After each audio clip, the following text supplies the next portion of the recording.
I've been a truck driver for 20 years now, seen more miles and empty highways than most, and I thought I'd seen it all. But Halloween night 2 years back, that changed everything. The night started like any other. I'd been hauling a load of farm equipment across the country. My route was long and desolate, stretching through the dark, empty roads of West Texas. I loved those long stretches of highway. Just me, the hum of my engine, and the quiet isolation. I planned to drive through the night to make my deadline. The Halloween air had a chill, but nothing compared to the eerie silence that started falling around me. Around midnight, I pulled into a tiny old gas station to fuel up and grab a coffee. There wasn't much to the place, a couple of flickering lights, a gas pump that looked like it hadn't been upgraded since the 80s, and a small convenience store with barely any lighting. As I filled my tank, I felt something strange. It was hard to explain, but it felt like I was being watched. I looked around. No cars, no people. Just empty land, stretching in every direction. I brushed it off as Halloween jitters, paid for the gas, and got back on the road. A few miles out, I noticed something in the distance. It was a figure standing by the roadside, just standing there, not hitchhiking, not moving, just standing still and watching. As I got closer, I could make out a tall man, wearing dark clothing. His face was hidden in the shadows of the night, but his eyes, they seemed to gleam like two bright beads in the darkness. I could feel his stare on me as I passed, even though he didn't move a muscle. I drove past, trying not to look back, but I couldn't shake the feeling. I glanced in my rearview mirror. He was gone. Nothing but the empty road behind me. I told myself it was nothing, just some guy on the side of the road. But I knew that wasn't normal. The way he stood, how he watched me, no, that wasn't right. I drove on, but my truck started acting up. The engine, which had been smooth as ever, suddenly began to sputter. My dashboard lights flickered, and the radio cut out entirely. I couldn't shake the thought of that man, and as the night grew darker, the air inside the cab turned cold, unnaturally cold. I cranked up the heat, but it barely made a difference.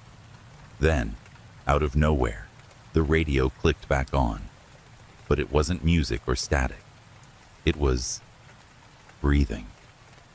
Deep, heavy breathing coming through the speakers. My stomach knotted up. I turned the volume down, but the breathing got louder, filling the cab, filling my head. I pulled over, heart pounding, and shut off the engine, hoping that would stop it. Silence fell, thick and heavy, broken only by the soft creaking of my truck settling. I sat there for a moment, trying to catch my breath, and that's when I felt it. A presence, like someone was sitting in the passenger seat. Slowly I turned to look, dreading what I might see. But the seat was empty. Relief washed over me, but it was short-lived, because in the rearview mirror, I saw something. Just a shadow, faint but unmistakable, in the back of my cab. It was shaped like a person, crouched low, watching me. I whipped around to look directly. Nothing. Just the darkness of my empty sleeper cab. I knew I should have left right then, but the rational part of me kept arguing it was just a trick of the light. I started the truck back up and got back on the road. The engine hummed, the cab warmed up, and the radio played music again. I tried to focus on the drive, on getting through the night, but my eyes kept drifting to the rearview mirror. I couldn't shake the feeling that I wasn't alone. The next hour passed in strained silence. Every now and then, I'd feel that chill again, or see a fleeting shadow in the mirror. Finally, I thought I'd managed to outrun whatever was haunting me when, in the distance, I saw another figure, standing by the road. It looked like the same man from earlier, My skin prickled as I passed him, keeping my eyes straight ahead, but I felt his gaze burning through me. A mile later, he was gone. I glanced back, desperate for confirmation, and the road was empty. Then came the sound, a faint tap-tap-tapping, coming from the cab behind me. I told myself it was just something loose, but the tapping grew louder, more insistent. I gripped the wheel tight, refusing to look back, until I heard a voice, a low, gravelly whisper that seemed to slip through the air like fog. "Need a ride?" it whispered, chilling me to the bone. My blood ran cold. I hadn't spoken to anyone since the gas station, and there was no one else around. I swallowed hard, my throat dry, and kept my eyes on the road. I didn't answer, didn't acknowledge it, but the voice came again, closer this time. "Need a ride?" I glanced at the passenger seat, and for a split second, I saw him. The man from the roadside, sitting right there next to me, face hidden beneath a dark hood. I slammed on the brakes, my truck skidding to a halt in the middle of the road. My heart was racing, and I was shaking so badly I could barely breathe. The seat was empty. The man was gone. But when I looked in the rearview mirror, he was there, crouched in the back of my cab, grinning. His eyes were like holes, black and empty, staring right into my soul. I turned around to face him, but once again, there was nothing. At that point, I knew I couldn't keep driving. I couldn't outrun this thing, whatever it was. I pulled over and grabbed my flashlight, stepping out of the cab into the night. The air was still, deathly quiet. I shone the light around, half expecting him to be standing there, waiting. But there was nothing, just the empty highway stretching on for miles. I took a deep breath and started to walk around the truck, hoping to find something, anything that might explain what was happening. As I reached the back of the trailer, I saw it. Scratched into the metal were words, rough and jagged, like they'd been clawed in with bare hands. "Need a ride." My flashlight flickered, and the temperature dropped even further. I turned to get back in the truck, but something stopped me. I felt a hand on my shoulder, cold, bony fingers that gripped me like a vice. I froze, heart pounding, barely daring to breathe. Slowly I turned, expecting to see him, but there was no one there. I looked around, shining the flashlight into the shadows, but all I found was silence. I climbed back into the cab, locked the doors, and sat there, trembling, gripping the steering wheel like it was my lifeline. For the next hour, I drove in silence, refusing to look anywhere but at the road. But that chill, that presence, it never left. Every so often, I'd hear a whisper, faint and raspy, like it was coming from the very air around me. "Need a ride." By the time the sun started to rise, I felt like I'd aged 10 years. The weight of the night hung heavy on me, and I couldn't shake the feeling that I'd barely escaped with my life. I pulled into a truck stop just as the first light of dawn crept over the horizon. I stumbled out of the cab, exhausted, and sat down on a bench, rubbing my temples, trying to make sense of what had happened. An old-timer, another trucker, noticed me and came over, asking if I was all right. I didn't know what to tell him, so I just shrugged and muttered something about a rough night. He gave me a knowing look and nodded, then leaned in close. "Was it the man on the road?" he asked, voice low. I stared at him, caught off guard. "You've seen him?" He nodded slowly, eyes dark. "I saw him once, years ago, on a Halloween night, just like this. Stopped to help a man on the roadside, but he wasn't right. Looked like a normal fella. But his eyes, they were empty, like he'd been gone a long time. Gave me a look I'll never forget. I swallowed hard, feeling the weight of his words settle on me. He went on. People say he's the ghost of a hitchhiker who died out here, long ago. They say he's still looking for a ride, someone to keep him company on these lonely roads. The old-timer gave me a grim smile.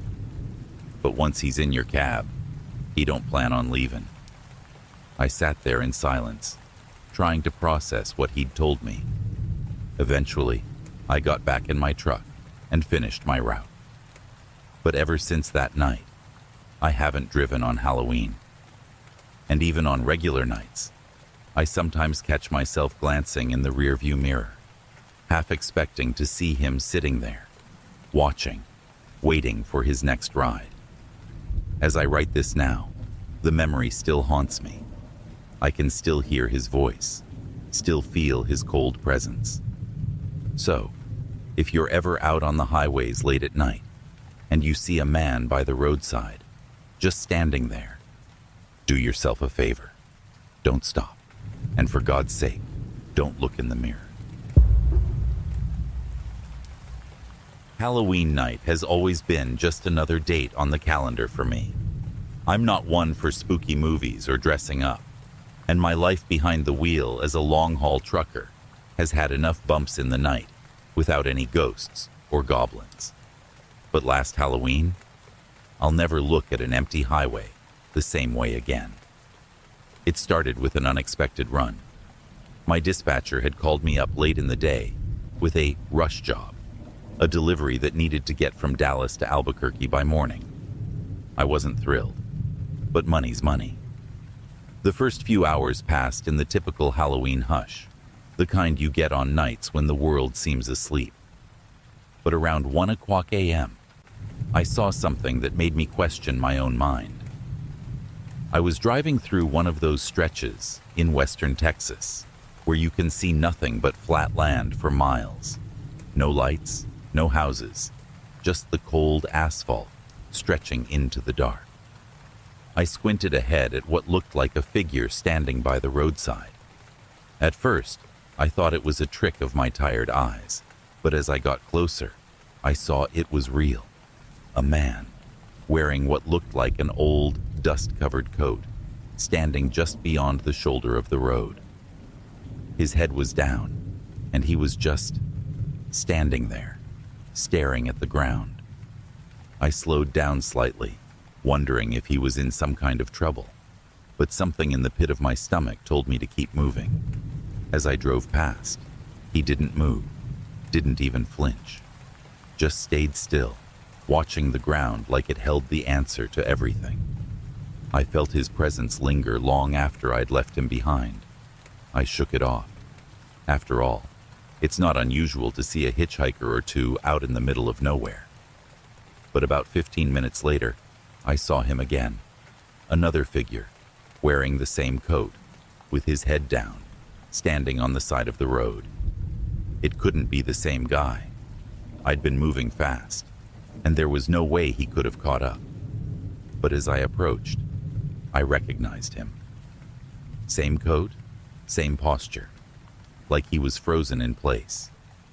This time, I sped up, my foot pressing hard on the gas.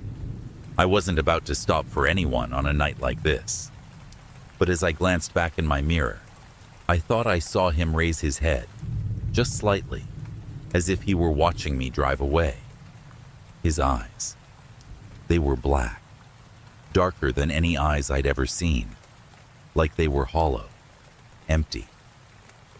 For the next hour, my nerves were stretched thin. I kept telling myself I was imagining things, that the miles and the night were getting to me. But around 3:00 a.m., the air in my cab turned cold. Not just chilly, but bone-deep, unnatural cold. I reached to turn up the heat, but the dial wouldn't budge, like it was stuck. Then, the radio crackled to life. At first, it was just static, which wasn't all that unusual in the middle of nowhere. But then, through the crackling, I started hearing words. Soft, whispered words, like someone was muttering right behind me. Help me? The voice was faint, hoarse, like it was being choked out. I reached out, fumbling for the volume knob, my heart racing. I wanted to shut it off, but my hand was trembling so badly that I couldn't get a grip. The voice continued, barely more than a whisper. Why didn't you stop? It sent a chill down my spine. I couldn't breathe. The voice was accusing, desperate, and it felt like it was crawling into my head, making a home there. Finally, I managed to switch off the radio, and silence fell over the cab again. I took a few deep breaths, trying to calm my nerves. I was almost convinced it was just my mind playing tricks on me, the product of too little sleep and too much caffeine. But then I saw him again. This time, he was standing in the middle of the road, directly in my path. I slammed on the brakes, tires screeching as I came to a hard stop. The figure didn't move. He just stood there, head down, that same dusty coat hanging off his thin frame. I honked, trying to scare him off the road, but he didn't budge. He lifted his head slowly, those empty black eyes locking onto mine. I could feel his gaze piercing right through me, a weight that pressed down on my chest. I don't know what possessed me, but I rolled down the window just a crack and shouted, "Get out of the road!" His lips moved, forming words I couldn't hear. I leaned out just a little, trying to make out what he was saying. His voice floated through the night, a low, hollow whisper. "Take me with you." Every instinct in me screamed to get out of there, but something about his words pinned me in place. My truck idled, headlights illuminating his face, and I saw that his skin was pale, almost gray, like he'd been drained of life. He took a step toward me, one slow, shuffling step, his dark eyes fixed on mine. I couldn't move, couldn't breathe. It was like he had some kind of hold on me, a grip that tightened with every step he took. Just as he was about to reach the cab, the lights of an oncoming vehicle appeared in the distance, breaking the spell. I slammed the gas pedal to the floor, tearing past him, the truck roaring down the highway as I left him in the dust. But that wasn't the end of it. I was only a few miles out of Albuquerque when the temperature inside the cab dropped again, so cold that I could see my breath misting in the air. My windows started fogging up, the glass frosted over, and a foul stench filled the cab, like rotting meat. The radio crackled to life on its own, and that voice came back, louder this time, accusing, furious. "Why did you leave me?" I shouted back at the radio, desperate to make it stop. "I don't know you. Just leave me alone." But the voice only grew louder, more insistent. "You left me. Why didn't you help?" The radio fizzed, then blared static so loud I had to cover my ears. It was like the air itself was alive with anger, with something clawing its way into my head. I was ready to ditch the truck and just run, but then everything stopped. Silence fell, sudden and absolute. I glanced around, my heart pounding. The windows had cleared, the stench was gone, and the radio was dead silent. I let out a shaky breath, thinking it was over. But as I looked in the rearview mirror, I saw him sitting in the back of my cab. His face was barely visible in the dim light, but those eyes, those empty, soulless eyes, stared back at me through the mirror. I screamed, turning to face him, but when I looked back, he was gone. The cab was empty. I didn't stop until I reached the outskirts of Albuquerque. I pulled into a rest area, still shaking, and stumbled out of the truck, desperate for fresh air.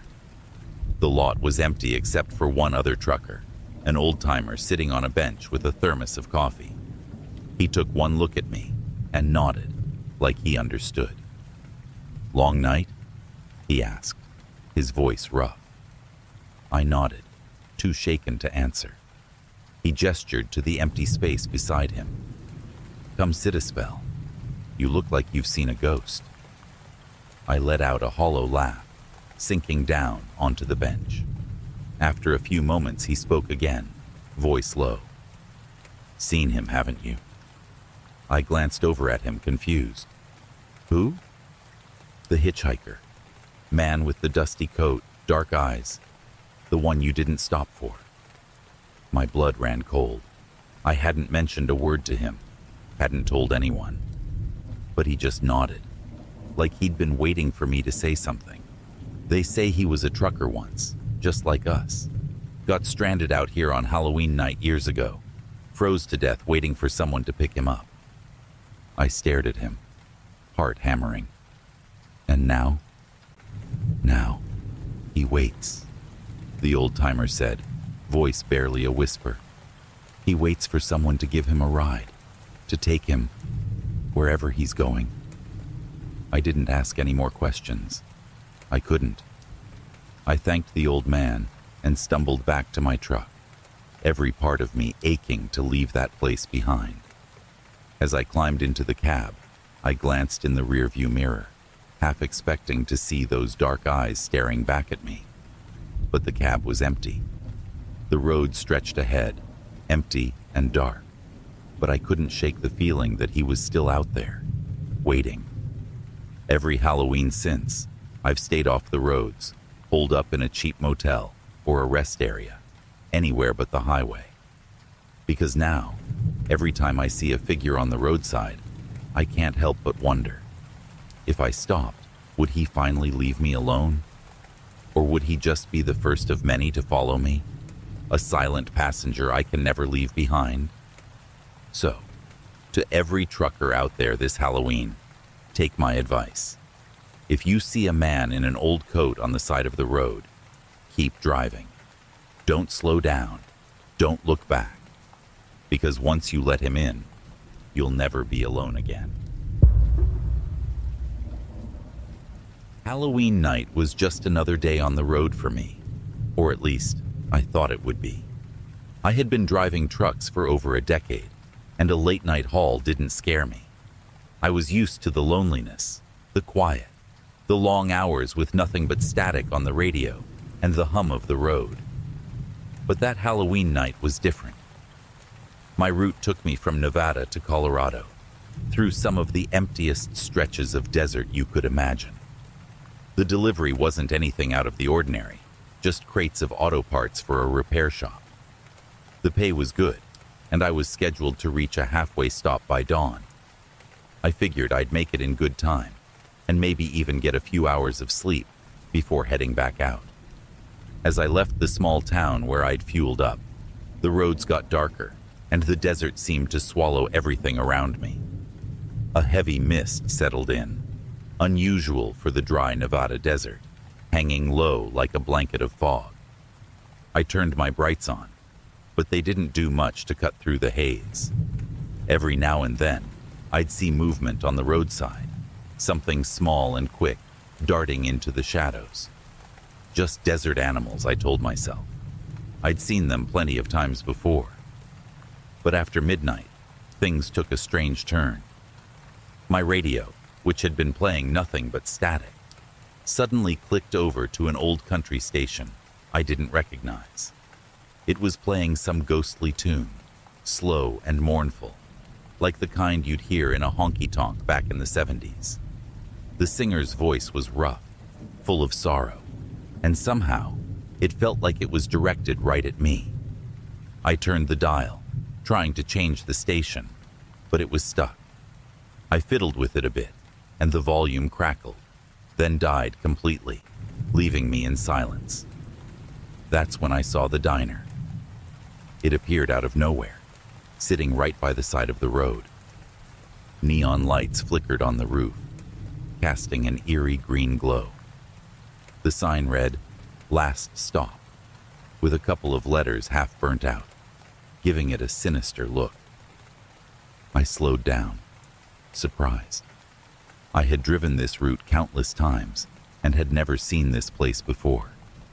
I almost kept driving, but my stomach growled.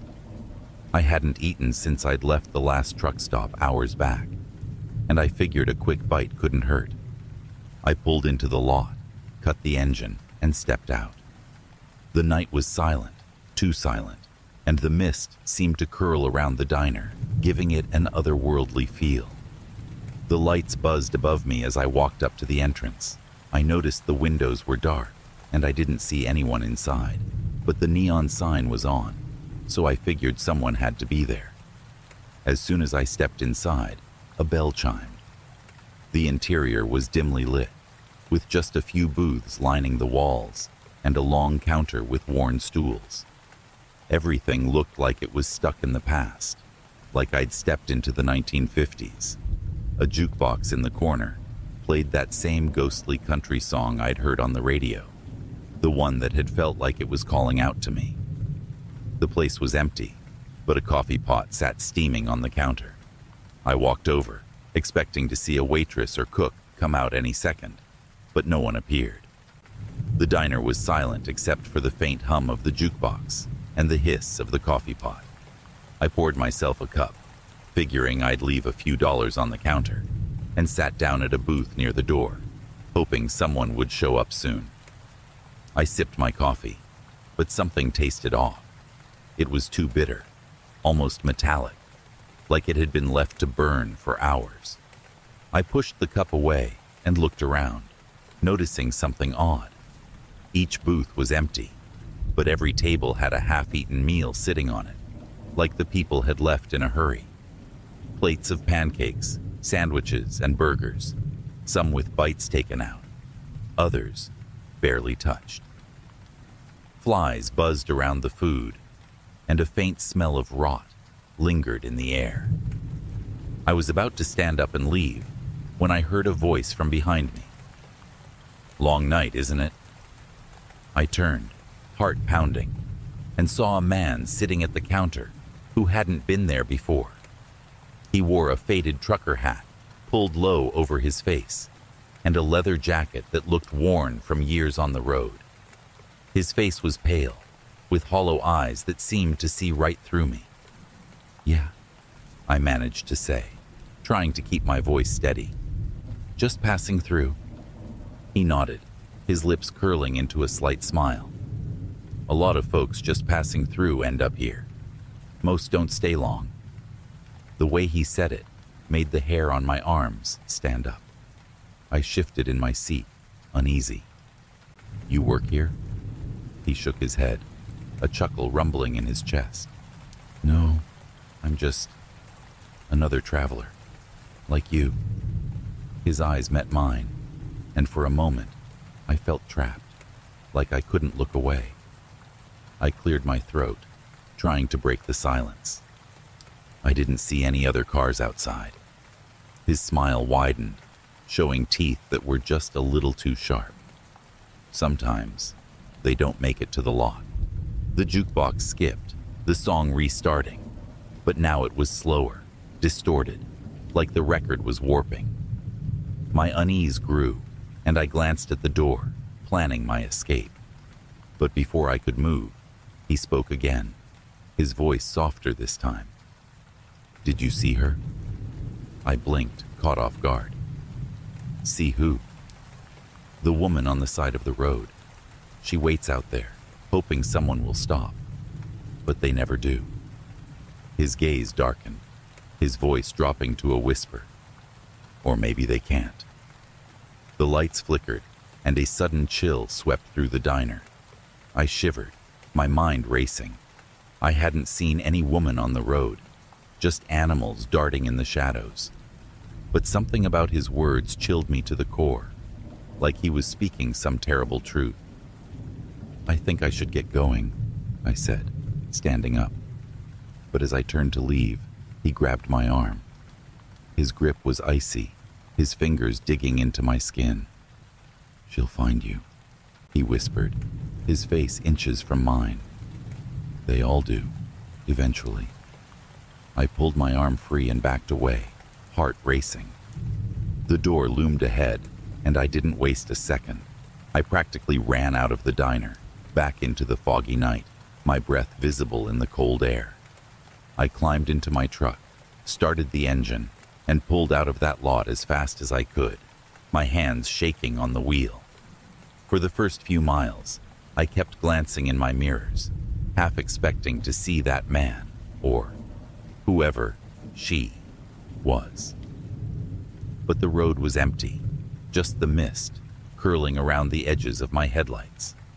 I tried to calm down, telling myself it was just some creepy drifter trying to spook me. But then, about 20 minutes later, I saw her. She was standing on the side of the road, her figure barely visible through the mist. She wore a long white dress that looked torn and stained, hanging loosely from her thin frame. Her hair fell over her face, hiding her features, but I could feel her eyes on me. Cold, desperate eyes, staring right through the windshield.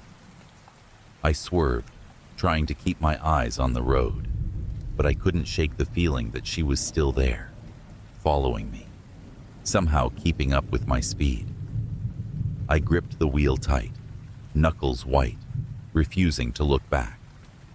And then, the radio crackled on again. "Why didn't you stop?" Her voice, soft and broken, filled the cab. I nearly jumped out of my seat, slapping at the radio to turn it off, but it wouldn't budge. Her voice grew louder, more insistent. "Why didn't you stop for me?" I shouted at the radio, begging it to stop, but her voice only grew louder, filling the cab until it felt like it was inside my head. The truck swerved, and I barely managed to keep it on the road. Then, just as suddenly as it started, the radio fell silent. I was shaking, drenched in sweat, but I forced myself to keep driving, desperate to leave that place behind. But no matter how far I went, the mist never lifted. It was like I was trapped in a loop, the same stretch of road repeating itself over and over.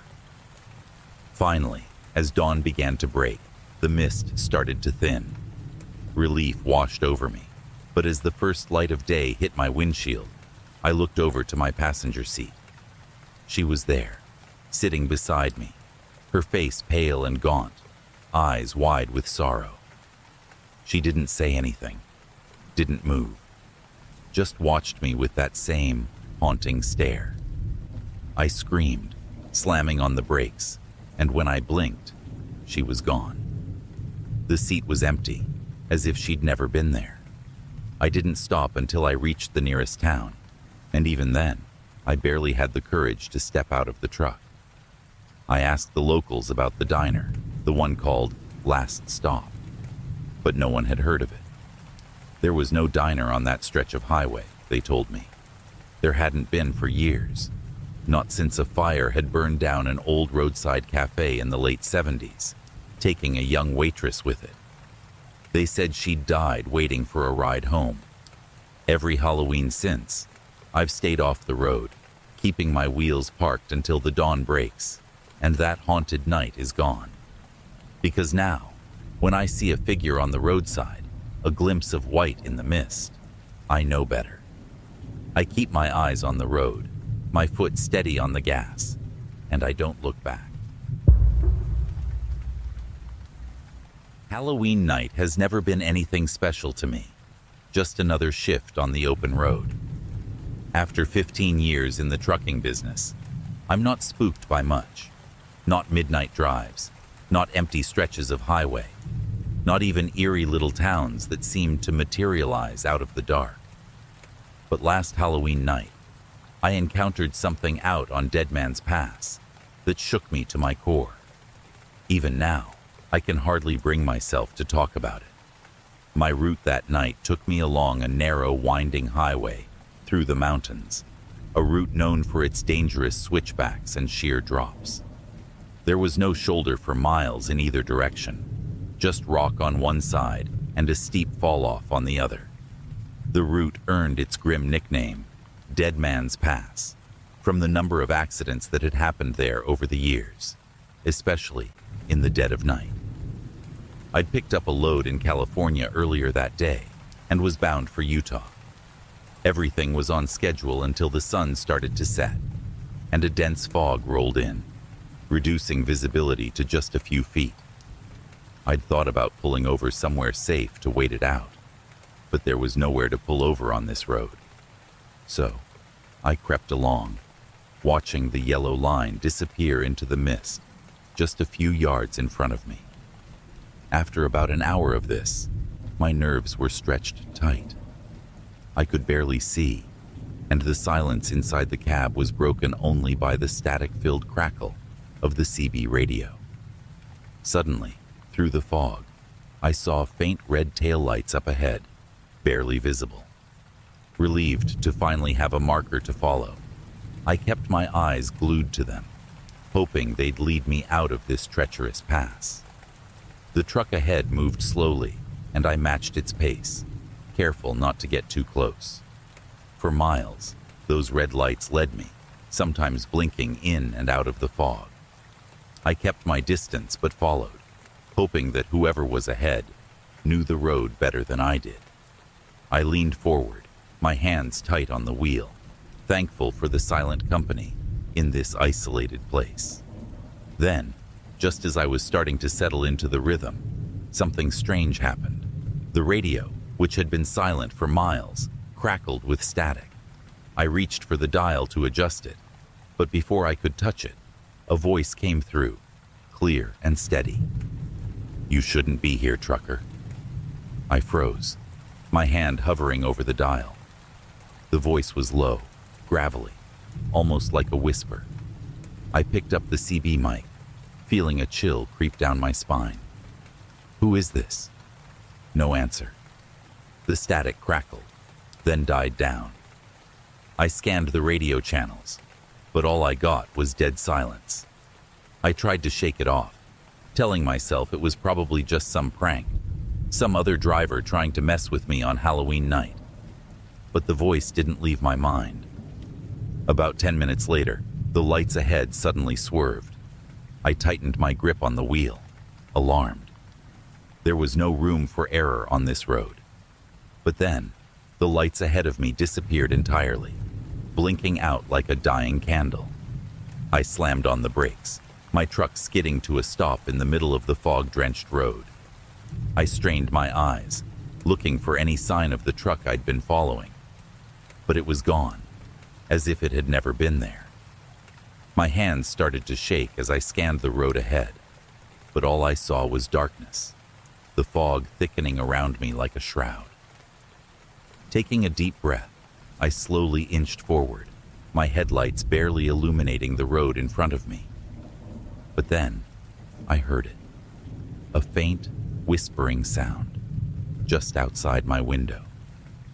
I glanced over and saw nothing but the dense fog, shifting and swirling in the headlights. But the whispering grew louder, insistent. I rolled up the window, heart pounding. I wanted to believe it was just the wind or my own nerves playing tricks on me. But the sound persisted, taking on an eerie rhythm, almost like words. I couldn't make out what it was saying, but it filled me with an overwhelming sense of dread. As I pressed on, something caught my eye in the fog. A flash of movement on the side of the road. I instinctively slowed down, squinting into the mist. Standing just beyond the reach of my headlights was a figure, motionless, staring directly at me. It was a man, or at least it looked like one. He wore a worn leather jacket, faded from years of wear, and his face was pale, almost colorless, as if he'd been drained of life. His eyes, though, his eyes were black, bottomless pits that seemed to stare right through me. I tried to look away, but I couldn't. It was like he was holding me there, frozen in place, with just his gaze. "Why didn't you stop?" he asked, his voice barely a whisper, but somehow I heard it as clearly as if he were sitting right next to me. I couldn't respond. My mouth was dry, my hands glued to the wheel, my pulse racing. The figure took a step closer, his eyes never leaving mine. Why didn't you stop for me? A memory flashed in my mind, unbidden and vivid. A dark road from years back, a hitchhiker standing by the roadside, one I'd driven past without a second thought. But that had been in another state, on another road, miles from here. It couldn't be the same man. It just couldn't. I'm sorry, I managed to choke out, barely able to form the words. I didn't know why I was apologizing, but it felt like the only thing I could say. The man's face twisted into a look of despair, his black eyes glistening. I waited, he whispered. All this time, I waited for someone to help. A gust of wind blew through the fog, and when it cleared, he was gone, like he'd never been there at all. I sat there for a moment, my heart pounding, struggling to process what I'd just seen. The road ahead was empty, and the fog had started to thin, but the memory of that figure, those eyes, lingered like a dark shadow in my mind. I drove on, faster this time, desperate to leave Dead Man's Pass behind. But just as I started to breathe a little easier, the radio crackled to life again. You're not alone, trucker. The voice was different this time, softer, almost mocking. It was like the whispering I'd heard earlier, only clearer, like someone was sitting right in the cab with me. My hands tightened on the wheel, but I forced myself to keep going, refusing to stop again. The voice continued, a soft murmur that seemed to echo in the empty space around me. They're all here, you know. Everyone who didn't make it out. They're waiting. Waiting for what? I muttered, barely aware I was speaking aloud. To get where they were going. The radio clicked off on its own, leaving me in silence. My mind raced with questions, but I had no answers. I just wanted to get off that road, away from whatever had taken hold of me. But the journey out felt endless, every mile stretching on forever. The fog seemed thicker now, swirling around the truck like ghostly hands, tugging at me, trying to pull me back. Finally, the road opened up, and the mountains gave way to flat land. The fog began to thin, and the first hints of dawn peeked over the horizon. I let out a shaky breath, relief washing over me as I left Dead Man's Pass behind. I didn't stop until I reached a rest area miles down the road, and when I finally climbed out of the cab, my legs were like jelly. I splashed some cold water on my face, trying to shake off the lingering dread. But as I glanced back at my truck, I noticed something that made my blood run cold. There, scrawled in the dirt on my passenger side window, were the words, "Why didn't you stop?" I rubbed at the message, but it wouldn't come off.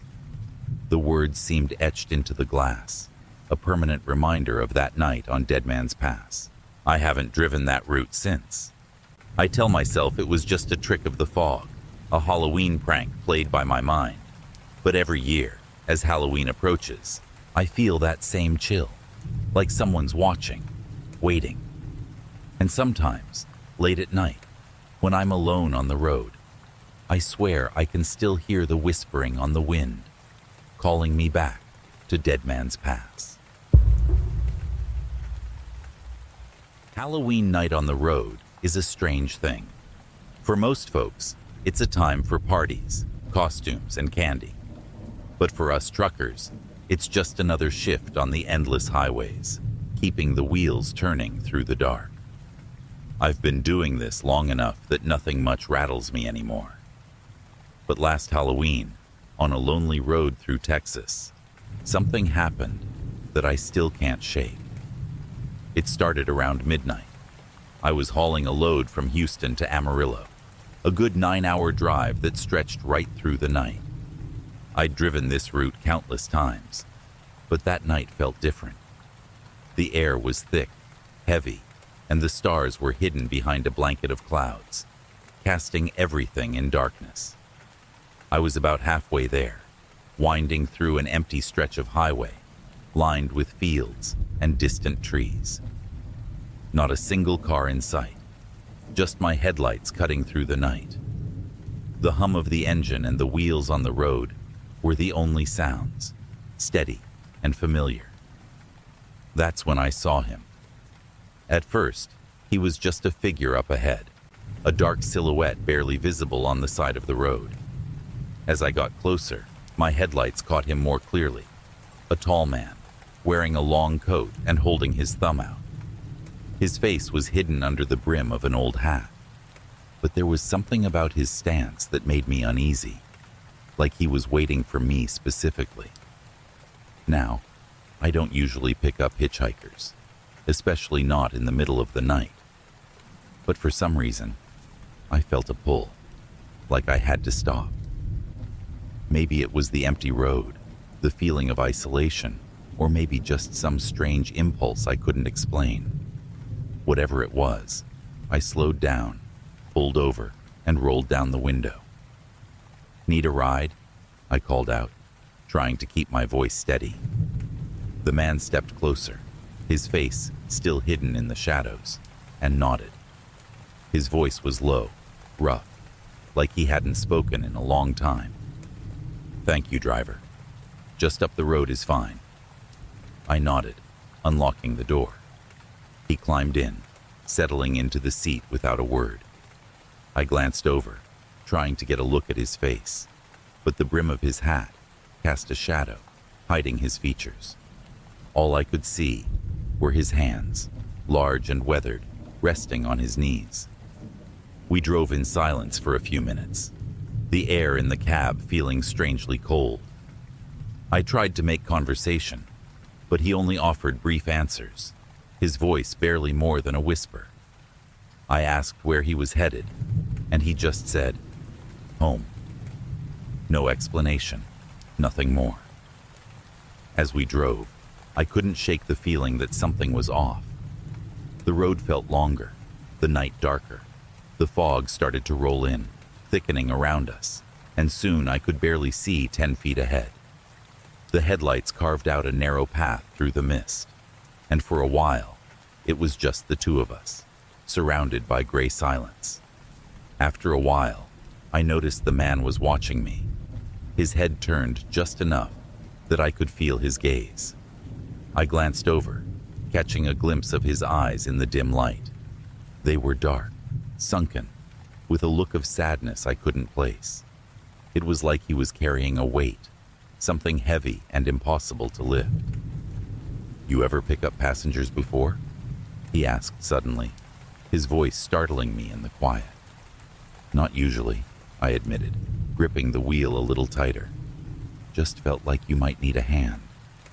He nodded, his gaze drifting back to the road ahead. "A lot of drivers don't stop anymore. They're too busy, too scared. Can't blame them." There was something haunting in his voice, a bitterness that ran deep. I didn't know how to respond, so I just kept driving, my eyes fixed on the road. But the fog was thickening, turning the world outside into a blur of shadows. And then, out of nowhere, he spoke again, his voice barely more than a whisper. "Do you believe in ghosts?" The question hung in the air, heavy and strange. I laughed nervously, trying to shrug it off. "Can't say I do. Spent too many nights out here on the road to believe in that kind of thing." He didn't respond, just sat there, staring ahead. The silence stretched on, and I could feel the temperature in the cab dropping, the air growing colder. My breath started to fog, and a shiver ran down my spine. "You should," he said softly, his voice almost mournful. "Because they're real, driver. They're out there, waiting. Some of them don't even know they're dead." A chill settled over me, and I couldn't help but glance at him. His face was still hidden, but his hands, they looked paler now, almost translucent. My stomach twisted, a sick feeling creeping over me. I wanted to pull over, tell him to get out, but something held me back. Some strange compulsion to see this through. After a while, he leaned forward, his gaze fixed on the foggy road ahead. "There was a time," he said slowly, "when I was just like you. On the road, day and night, always moving, never stopping. Thought I was untouchable." He paused, a deep sadness in his voice. "But one night, I picked up a passenger, a woman, standing on the side of the road, just like I was. She was wearing a dress, torn and stained, her eyes empty and hollow. She asked for a ride, and I couldn't say no." The fog outside seemed to press closer, wrapping around the truck like a shroud. My heart was pounding, my hands sweating on the wheel, but I couldn't stop listening, drawn into his story despite my growing fear. "She didn't say much," he continued, his voice dropping to a whisper. "Just sat there, staring, her eyes so empty. I asked her where she was headed, but she just said, 'Home.' Same as me, I guess." He fell silent, his gaze distant, lost in memory. I drove for hours, but the road just stretched on and on. Felt like I was trapped in some kind of loop, the same mile over and over. Finally, I looked over, and she was gone. I swallowed hard, the hair on the back of my neck standing up. "What happened after that?" He shook his head slowly. "I don't know. I drove and drove until I couldn't remember where I was going. The world started to blur, and the next thing I knew, I was here, waiting on the side of the road, hoping someone would stop." A shiver ran through me as his words sank in, and a terrifying thought crossed my mind. I glanced at him again, the pale, ghostly shape of him sitting there, his eyes empty and sad. "You're—" I couldn't bring myself to say it, but he nodded, understanding my unspoken question. "Yes, driver, I'm dead." The words hit me like a punch to the gut, and I could feel my heart racing, my mind spinning. I wanted to scream, to slam on the brakes and throw him out, but I couldn't move. It was like I was paralyzed, trapped in some kind of nightmare. He turned to me, his gaze piercing, a flicker of desperation in his eyes. "But I can't leave, not until I find my way home, and I don't even remember where that is." I sat there, stunned, unable to speak, my mind racing with fear and confusion. But something about his voice, his story, stirred something in me, a strange sympathy I couldn't explain. What can I do?" I managed to stammer, barely able to get the words out. He looked at me, his gaze softening, and for the first time, I saw a glimmer of hope in his dark eyes. "Just keep driving," he said. "Maybe, just maybe, this road will take me where I need to go." I nodded, gripping the wheel tightly, and pressed down on the gas, pushing through the thick fog. The world outside felt surreal, like some kind of dream, but I drove on, my heart pounding, his presence a weight beside me. We drove in silence for what felt like hours, the fog swirling around us, the night stretching on and on. But then, just as the first light of dawn broke over the horizon, I felt a shift in the air. The fog began to thin, and a faint warmth filled the cab.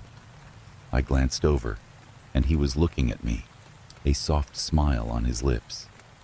"Thank you, driver," he said, his voice barely a whisper, "for helping me find my way." And with that, he faded, his form dissolving into the morning light. leaving me alone in the cab, the air warm and still. I sat there, stunned, my mind racing, trying to process what had just happened. When I finally pulled over at a rest stop, I felt like I was coming out of a trance. I looked around, half expecting to see him again, but the cab was empty. I took a deep breath, feeling the weight lift, a strange sense of peace settling over me. I still don't know what happened that night, or if I imagined the whole thing. But every Halloween, when I'm out on the road, I keep an eye out for hitchhikers. And sometimes, just sometimes, I think I see him, standing in the distance, waiting for a ride home.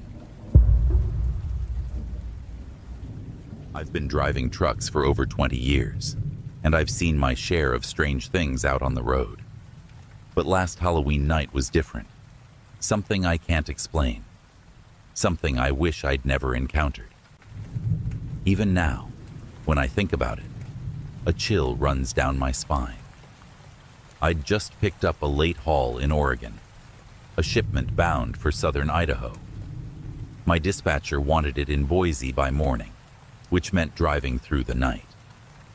The route took me through miles of desolate forest and narrow mountain roads. I've always liked that stretch. It's remote, quiet, a place where the world seems to disappear. But that night, the isolation felt heavier, pressing down on me like the weight of the truck itself. The first few hours were normal enough. I stopped for coffee at a tiny diner about 30 miles out of Bend. A few locals nodded as I entered, but it was nearly empty, and the place had a strange feel to it. When I paid for my coffee, the older woman behind the counter gave me a long, hard look. "You driving tonight?" she asked, her voice a little shaky. "Yeah," I replied, taking a sip.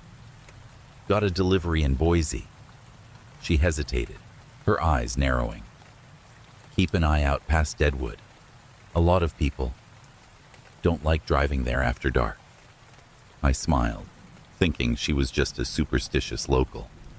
But her gaze stayed serious, like she knew something I didn't. I shrugged it off, thanked her, and headed back to the truck, ready to make good time through the mountains. The night was calm, the air cool, and the road was empty, just the way I liked it. But as I got closer to Deadwood Pass, the sky darkened, and clouds rolled in thick and fast. Rain started to pour, hitting the windshield in heavy sheets, and the wind howled through the trees. I'd driven through storms before, but this one seemed different, more intense, almost like it had a mind of its own. The road wound tightly through the mountain pass, and visibility dropped to almost nothing. I slowed to a crawl, squinting to make out the narrow lane ahead. But the rain wasn't the worst part. As I reached the highest point of the pass, something strange happened. The storm suddenly died down, and the road ahead was bathed in a dim, eerie glow. There was no moon, no stars, just a low, yellowish light seeping through the fog. I leaned forward, trying to make sense of what I was seeing. That's when I noticed something, or rather, someone, standing on the side of the road. It was a figure, tall and thin, wrapped in what looked like a tattered, old-fashioned coat. I couldn't make out any details at first, but as I drove closer, my headlights illuminated a pale face, expressionless, with empty, staring eyes. He stood completely still, his arms hanging at his sides, and there was something about him that made my skin crawl. I'm not one to pick up strangers, especially not in the middle of nowhere, on a dark, stormy night. But something compelled me to slow down, to get a closer look. As my truck crept closer, the figure took a single step toward the road. His face was hollow, almost skeletal, and his eyes, those empty black eyes, seemed to lock onto mine. I don't know what came over me, but I couldn't look away. It was like he was pulling me in, making me stop. My truck rolled to a halt, the engine idling as I stared, frozen, at the figure just outside my window. He raised a hand, pointing down the road, and a chill ran through me. I could see his hand clearly now, bony, almost translucent, with fingers that seemed too long. The gesture was slow, deliberate, like he was showing me the way. I shook myself, realizing how absurd it was. But as I was about to pull away, the radio crackled to life, filling the cab with static. I hadn't touched it, hadn't even turned it on. And then, beneath the static, I heard a voice, low and distant, like it was coming from far away. "Keep going," it whispered. "They're waiting." The voice sent a shock through me, and I gripped the wheel, trying to ignore it. But it repeated, louder this time. "They're waiting for you, driver." Heart pounding, I looked back at the figure, but he was gone. Just gone, like he'd never been there. The road ahead was empty, stretching out into the fog. I shook my head, telling myself it was just my mind playing tricks on me. I'd been driving too long, maybe needed some sleep. But even as I tried to shake it off, the feeling of dread lingered, sinking deeper with every mile. I drove on, the fog thickening around me until it felt like I was moving through a ghostly tunnel. The radio stayed silent, and the night grew darker, almost suffocating. But I kept going, too unnerved to stop, desperate to reach Boise and put this strange night behind me. About 30 minutes later, I saw headlights in my mirror. A single pair of lights, glowing faintly in the fog.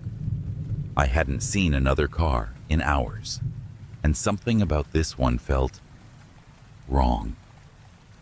The lights were too bright, too sharp, cutting through the fog with an unnatural glow.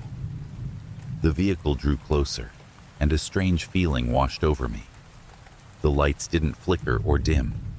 They stayed steady, cold, and relentless.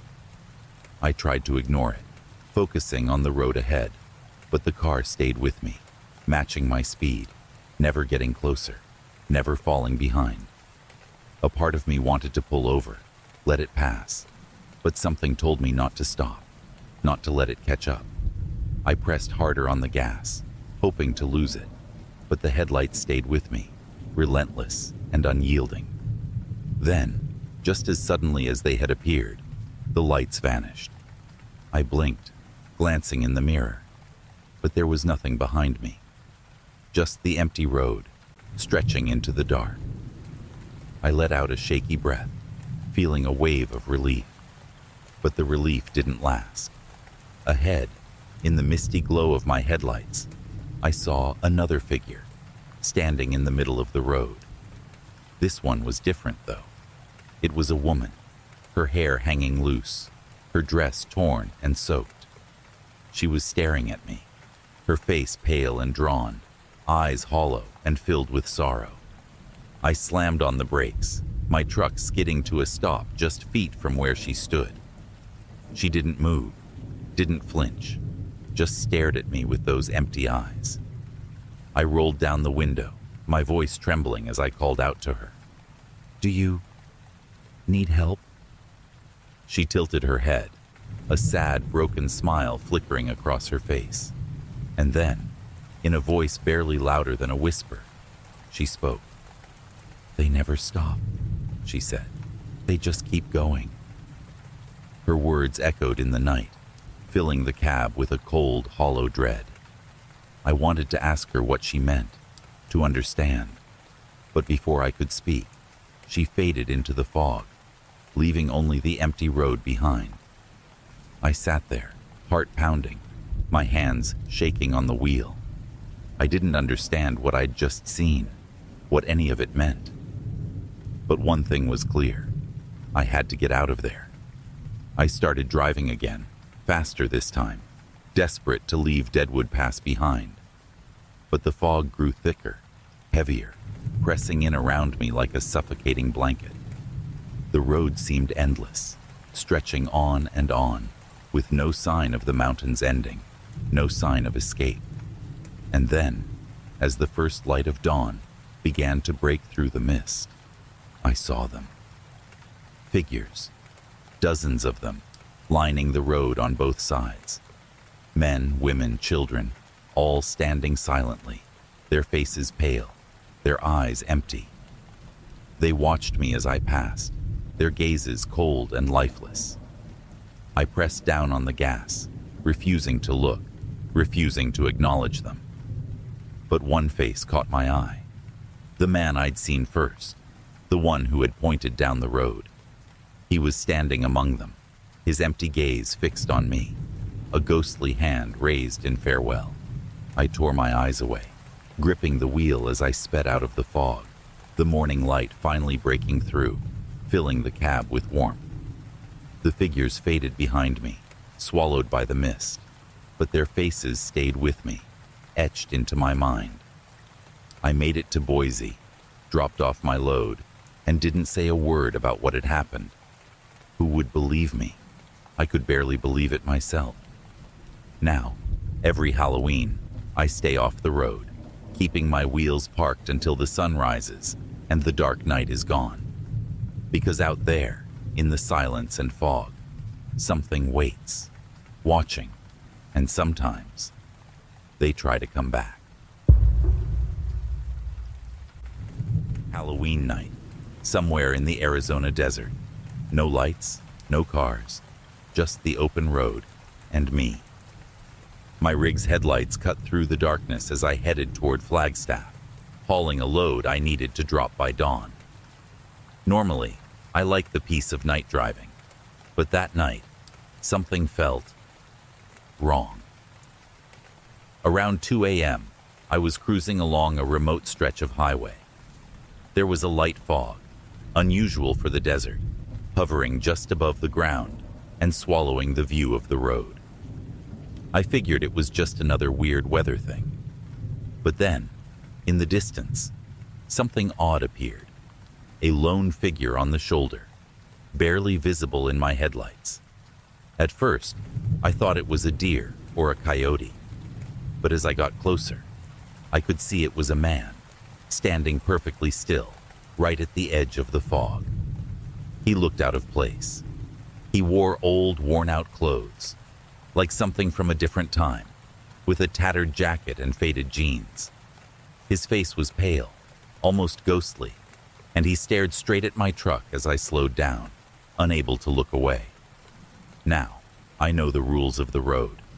Don't pick up hitchhikers, especially in the middle of nowhere. But something about this guy was different. He didn't look desperate or threatening. He just looked lost. Against my better judgment, I rolled down my window and called out, "Need a lift?" He didn't say anything at first, just looked at me with these hollow eyes. Finally, he nodded, so I unlocked the door and let him climb into the cab. He moved slowly, like he was stiff or hurt, and settled into the seat next to me, staring straight ahead. "Where are you headed?" I asked, trying to keep my voice steady. He didn't look at me, just muttered, "North." We set off in silence, the engine rumbling beneath us as we rolled through the fog. Something about the air felt colder with him there, a chill that crept through the cab. He didn't speak, didn't move, just sat there, hands folded in his lap, staring out into the darkness. After a few miles, I tried again. "You got a name?" He turned to me, just enough for me to catch a glimpse of his face in the dim light. His eyes were dark, sunken, and there was a strange, haunted look to them. "Names don't matter out here," he replied, his voice barely more than a whisper. I swallowed, my hands tightening on the wheel. I'd picked up my share of strange characters, but this guy, he was different. There was something off about him, something that made my skin crawl. But I kept driving, too stubborn, or maybe too scared, to turn back. A few minutes later, he spoke again, so quietly I almost didn't catch it. Ever driven this road before? I nodded, trying to keep my tone light. Plenty of times. Nothing out here but desert and open sky. He gave a strange, hollow laugh. Yeah, he muttered. That's what I thought too. The words hung heavy in the air, and I felt a cold shiver run down my spine. I glanced over at him, but his face was turned away, staring into the fog that had grown even thicker, wrapping around us like a shroud. It was then that the radio crackled to life. I hadn't turned it on, but it buzzed with static, filling the cab with an eerie, low hum. I reached out to switch it off, but a voice came through, faint and distorted. "Do you hear me?" the voice whispered, fading in and out through the static. "Can you hear me, driver?" I jerked my hand back, staring at the radio as the voice continued, sounding desperate, pleading. "Please," it said, barely louder than a breath. "Get off the road." My blood ran cold. I looked at the stranger, but he hadn't moved, hadn't reacted. He just sat there, his face blank, his eyes fixed straight ahead. What is this?" I stammered, my heart pounding. But he didn't answer, didn't even blink. And the radio kept crackling, the voice growing louder. "Turn back," it hissed, each word thick with static. "Turn back before it's too late." My hands shook as I gripped the wheel, my mind racing. Part of me wanted to listen, to hit the brakes and get the hell off that road. But I was frozen, caught between fear and disbelief, wondering if this was some twisted prank. The stranger finally turned to me, his eyes dark and empty. "It's too late now, driver," he whispered. "We're already lost." And then, just like that, he was gone. The seat beside me was empty, the door closed, the cab filled with an eerie silence. I slammed on the brakes, my truck skidding to a halt as I stared at the empty seat, my heart hammering. I sat there, trying to catch my breath, trying to make sense of what had just happened. But the road was silent, the fog pressing in around me like a blanket. The radio was off, the voice gone, leaving only the echo of those chilling words. I drove the rest of the way to Flagstaff in a daze, barely aware of the road, my mind spinning. When I finally arrived, I checked the passenger seat, looking for any sign of the man, anything that would prove he'd been there.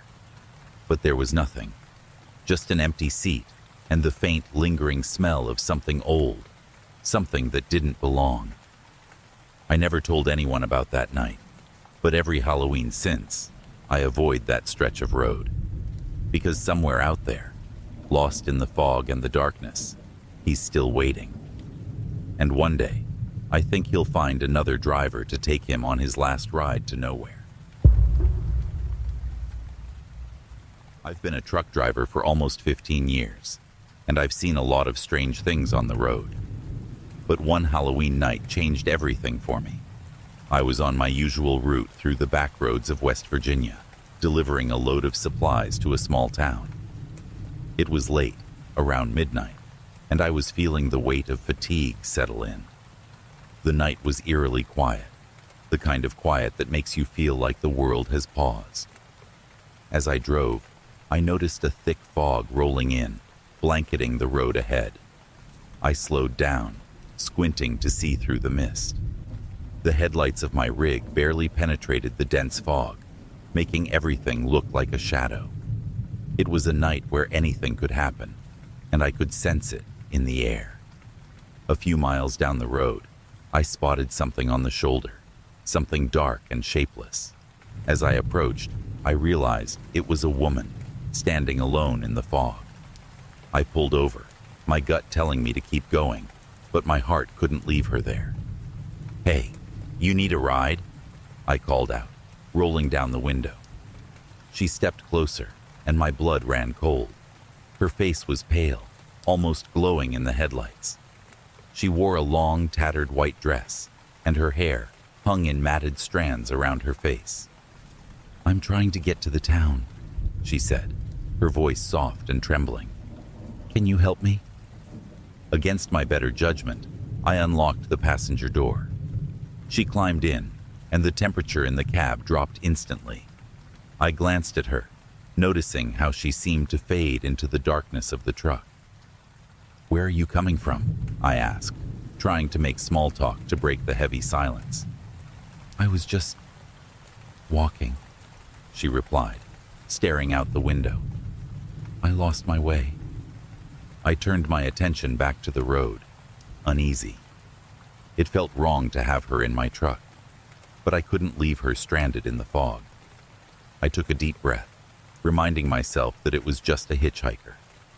As we drove, I glanced at her occasionally.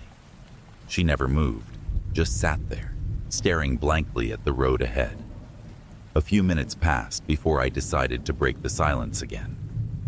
"Are you from around here?" "No," she replied quietly. "I don't belong here." The words sent a chill down my spine, and I felt a strange sense of dread wash over me. "What do you mean?" I pressed, curious despite the growing unease in my gut. She turned to me, and for the first time, her eyes met mine. They were empty, dark voids that seemed to look right through me. "I was lost a long time ago," she whispered. "I just want to go home." I didn't respond, fear gripping me tightly.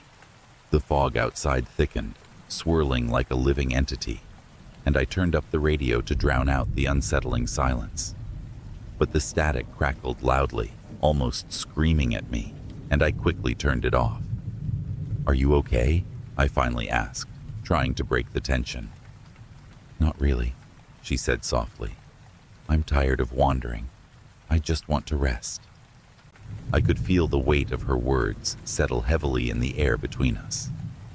"Rest where?" I asked, my voice barely above a whisper. "Where the shadows are," she replied, her gaze drifting back to the window. Suddenly, the truck hit a bump, and the lights flickered for a moment.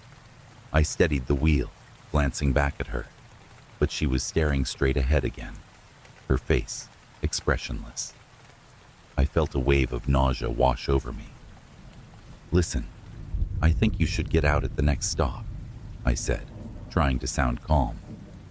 "Why?" she asked, her tone shifting, almost annoyed. I don't think this is right," I stammered, my voice shaky. "You'll regret it," she said, her eyes narrowing. "You don't understand what's out here." Before I could respond, the radio buzzed back to life, a voice crackling through the static, sounding desperate.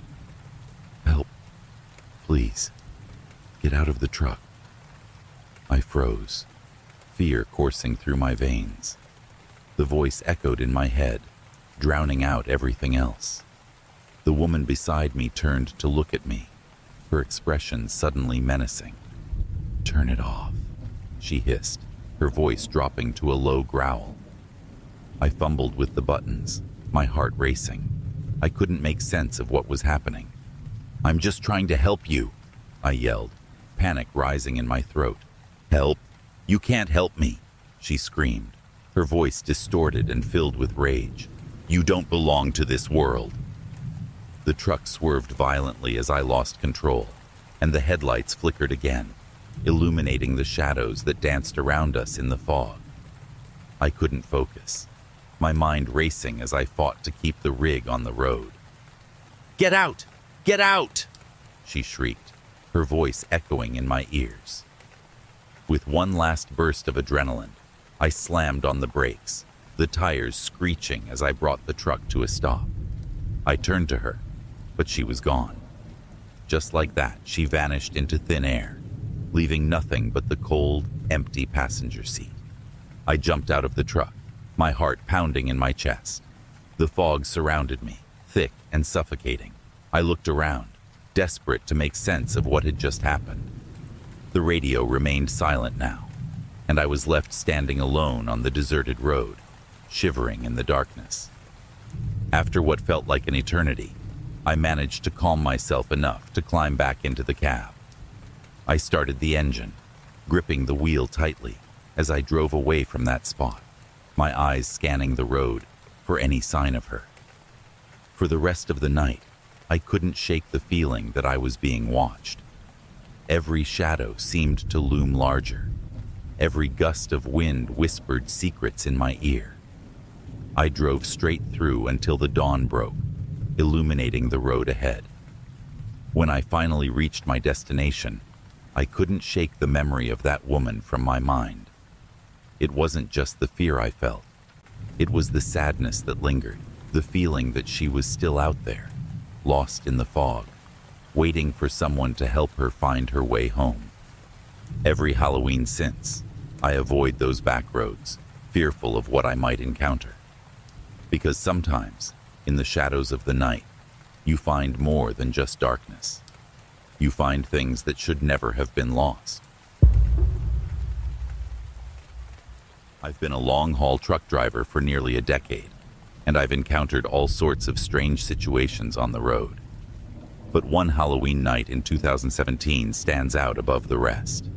It was the kind of night where the chill in the air felt like a warning, and the fog wrapped around the asphalt like a shroud. I was making my usual run down Highway 81 in Virginia, carrying a load of supplies to a warehouse in North Carolina. As the clock struck midnight, I was fighting off sleep, sipping coffee to stay alert. The truck's headlights cut through the thickening fog, illuminating the road just enough for me to see a few yards ahead. I had about 2 hours left to drive, and the eerie quiet of the road felt unsettling. It was a stretch of highway, with no signs of life, no other vehicles in sight, just me and the shadows lurking in the fog. I was just passing a small, run-down rest area when I saw something in my peripheral vision, a flicker of movement. I glanced over and saw a figure standing by the side of the road. It was a young woman, dressed in a flowing white dress that seemed to shimmer even in the low light. My heart skipped a beat. She looked lost, and the fog made her appear almost ghostly. Against my better judgment, I slowed down and rolled down the window. "Hey, do you need a ride?" I called out. She turned slowly, her face partially obscured by the fog and her long hair, but I could see she was beautiful, with an expression that was a mix of relief and fear. "Yes, please," she said, her voice trembling. "I'm trying to get to the nearest town. I've been walking for hours." I hesitated. It wasn't safe to pick up hitchhikers, but something about her desperation tugged at my heart. I unlocked the passenger door, and she climbed in, the temperature in the cab dropping noticeably as she settled into the seat next to me. "What's your name?" I asked, trying to make small talk. "Clara," she replied, her gaze fixed out the window. "Thank you for stopping. I didn't think anyone would." "Where are you coming from?" I asked, trying to keep the conversation light. "I was at a party up the road," she said, her voice barely above a whisper. "But I got separated from my friends and lost my way." As we drove further down the highway, I couldn't shake the feeling that something was off. Clara sat there, staring blankly out into the fog, and I caught glimpses of her pale face reflected in the dashboard lights. The radio, which had been playing classic rock, suddenly faded into a low static. I reached to adjust the dial, but before I could, Clara spoke again. "Do you believe in spirits?" she asked suddenly. I glanced at her, trying to gauge her mood. "I don't know. I guess it depends on what you mean by spirits." She turned to me, her eyes filled with a mix of sadness and longing. "There are places where the dead linger," she said softly. "They can't find peace." A chill crept down my spine, and I tried to laugh it off. "You sound like you've seen a ghost story or two." She smiled faintly, but there was a weight in her expression that made me uneasy. "I have, and I think I'm one of them." Before I could respond, the radio crackled to life again, the voice distorted and frantic. "Get off the road. It's not safe. Turn back now." My heart raced. I turned to Clara, but she seemed unfazed, staring out into the fog with a strange smile on her face. The voice continued, growing more urgent. "Turn back. You don't know what's waiting for you." "Do you hear that?" I shouted, feeling a wave of panic wash over me.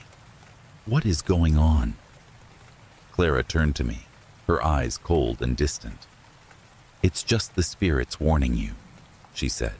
"You should listen." I felt a surge of fear gripping my chest. I didn't want to believe what she was saying, but the eerie atmosphere was getting to me.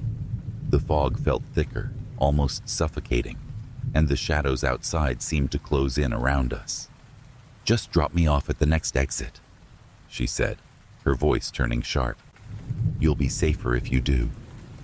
I gripped the wheel tighter, trying to focus. "I'll take you to the next town," I insisted. "It's not far." But she shook her head. "You don't understand. The road is cursed. It's Halloween, and the dead walk tonight." My mind raced with conflicting thoughts. Who was this girl, really? And why was I even listening to her? But before I could respond, I saw something in the rearview mirror. 2 glowing eyes, staring back at me from the fog. My heart dropped. "What is that?" I gasped, my foot instinctively pressing on the accelerator. Clara leaned forward, her expression changing to one of panic. "You have to turn around, now." I spun the wheel, my heart racing as I turned the truck back toward the rest area. The fog swirled violently, and the headlights struggled to pierce through. I could hear the low whispers, like voices chanting in the wind. "Go, go, go!" Clara screamed, her voice echoing in my ears. I pressed the gas pedal to the floor, my truck roaring as I raced away from whatever was lurking behind us. I could feel the air grow colder, and the whispers intensified, becoming a cacophony of voices crying out in anguish. Suddenly, I heard a loud bang. Something hit the side of the truck. I swerved, glancing out the window, but there was nothing there, just the fog and shadows. I turned back to Clara, but she was gone, leaving only an empty seat beside me. My heart raced as I barreled down the highway, the fog beginning to lift as I left that haunted stretch behind. I didn't stop until I reached the nearest town, my hands shaking as I pulled into a truck stop. I stepped out of the cab, gasping for air, still trying to process what had happened. As I filled my tank, I glanced back at the highway, half expecting to see Clara standing there, waiting for another ride. But the road was empty, just like the night. I never spoke of that night to anyone, and I avoided Highway 81 ever since. It haunted me, that chilling encounter with Clara. What if she truly was a spirit, lost and searching for something? Every Halloween, as the fog rolls in, I can still hear her voice in my head, warning me about the shadows that linger on the road. And every year, I wonder if I'll ever encounter her again. I've been a long-haul truck driver for over a decade, and Halloween has always been a peculiar time on the road. You hear stories about spooky encounters and ghostly hitchhikers, but nothing could prepare me for what I experienced one fateful night. It was October 31st, 2018, and I was on my way back from a delivery in the mountains of West Virginia, making my way down a desolate stretch of Highway 50. The sun had set hours earlier, and a thick fog rolled in, blanketing the road and making it nearly impossible to see more than a few feet ahead. I had just finished a long shift and was exhausted, but I knew I had to keep pushing through. As I drove, I felt that familiar sense of isolation that comes with being on the road at night, accompanied by the steady hum of the engine and the occasional rustle of leaves in the wind. About an hour into my drive, I noticed something strange. A car was parked on the side of the highway, its hazard lights blinking. I slowed down to take a look. As I pulled up beside it, I saw a woman standing by the driver's door. She was dressed in a vintage white dress, and her hair was long and unkempt, blowing gently in the breeze. There was something about her that sent a chill down my spine. "Hey, you need help?" I called out, rolling down the window. She turned to me slowly, and I could see her face clearly. Her eyes were wide and empty, as if she were staring right through me. "I've been waiting for someone to stop," she said in a shaky voice. "Can you give me a ride? I need to get to the next town." I hesitated. It's not wise to pick up strangers, especially at night. But something about her demeanor pulled at my heartstrings. I glanced at my watch and realized I was still miles away from the nearest town. I couldn't just leave her there. "All right, hop in," I said, unlocking the passenger door. As she climbed into the truck, I felt an unsettling chill sweep through the cab. The temperature seemed to drop several degrees, and I shivered involuntarily. She didn't say a word as I pulled back onto the road, but I could feel her eyes on me, studying me. "What's your name?" I finally asked, trying to break the silence. "Lila," she replied softly, her voice barely above a whisper. "Thank you for stopping. I thought I'd be stuck out there forever." "Where are you heading?" I inquired, keeping my eyes on the road. "To my sister's house," she said, her gaze fixed on the fog outside. "I lost my way while driving. I was on my way to a Halloween party." I nodded, trying to keep the conversation going. "You're not too far from there, just a little further down this road." "Are you sure?" she asked, her tone suddenly urgent. "Because I've been lost for a long time." I brushed it off, thinking it was just nerves. "Yeah, it's just a few miles. You'll be there before you know it." But as we drove, I started to notice strange things. The fog seemed to grow thicker, almost like it was alive, wrapping around the truck and blocking out the headlights. The radio, which had been playing softly, began to crackle and fade, replaced by an eerie static. "Do you hear that?" I asked, trying to keep my voice steady. "Yes," she said, her eyes wide with fear. "Turn it off." I quickly reached for the dial, but before I could, Lila's hand shot out, gripping my wrist with surprising strength. "You don't want to listen to that. You need to keep your focus on the road." Her grip sent a jolt of fear through me. Okay, just relax." I turned the radio off, but the unsettling silence that followed felt even more oppressive. I could see shadows moving in the fog, shapes darting just out of sight. I felt a sense of dread creeping in, and my instincts screamed at me to get her out of the truck. "Maybe I should just drop you off at the next exit," I suggested hesitantly. "No," she snapped, her voice raising slightly. "You don't understand. We need to keep going. We're almost there." "What do you mean, we?" I asked, my heart racing. "I'm just trying to help you." Lila turned to me, and for a brief moment, I could see the fear in her eyes morph into something darker. "You don't understand what's out there," she said, her voice low and almost threatening. "It's Halloween. The dead are restless tonight." My breath caught in my throat. "What are you talking about?" But before she could answer, the truck jolted violently, as if something had struck the side of it. I swerved, gripping the wheel tightly. "What the hell was that?" I yelled. "It's coming for us!" Lila screamed, her eyes wide with panic. I glanced in the rearview mirror and caught a glimpse of something moving in the fog behind us. Dark figures darting between the trees, shadows that seemed to stretch and twist unnaturally. My heart pounded in my chest, and I slammed on the gas, desperate to escape whatever was chasing us. The truck roared down the road, the fog thickening even more, and the shadows closing in around us. I could hear whispers now, soft and ghostly, swirling through the air like a haunting melody. Get out, they seemed to cry. Don't listen to them, Lila shouted, her voice almost hysterical. Just keep driving. I pressed harder on the accelerator, praying for a sign of civilization. I could feel the weight of the shadows pressing against the truck, and for a moment, I thought we were going to be swallowed whole. Suddenly, the fog began to lift, and I spotted a flicker of light in the distance.